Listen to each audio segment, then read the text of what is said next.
2026 की ओइना थांग जपोकपा मी सैटरडे बॉन को कार्ड से अमम लोई लौथोक जबनी को इना केनो मैम सी पोक नुमित मैम से अदो होदबा यारो सदुम आइगी पेज त चंगा यिंबिरो को इंस्टाग्राम नत्रगा फेसबुक त दुम यारो मनी को अदो सिसे अकोई 26 की ओइना को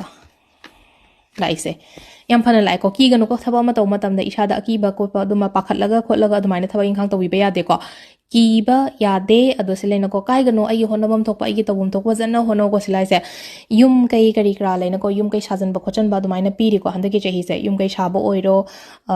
मसक थोकपा पोत कुंबा गाड़ी नुंगली करी करा लेना को दुमाइना गुंबा चंगा को सु पीरी को सिदा लोहंग कई होंबा गुंबा सु पीरी इमु मनुंगी लोहंग ओइरो इचा ओइरो इचि नाउदगा ओइरो अमा ओइरो को दुमाइना तर इशागी बु ओइरगसु लोहंग कई होंबा गुंबा कई गुंबा सु पीरी हाइदि होनबा लेपीगनो काइगनो मिंगोंदा आइगोंदा डेफिनेटली रिजल्ट अफबा लोइना मग लाकनी को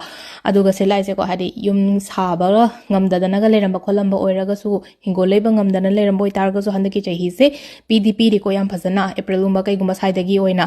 ado sigi laiba message se positive thing ata oirabne na positive message se haida comment ga ida haida 2026 is my lucky year and ethiopia ko aduga video se share to bio haida just energy exchange ki oina ko ma'am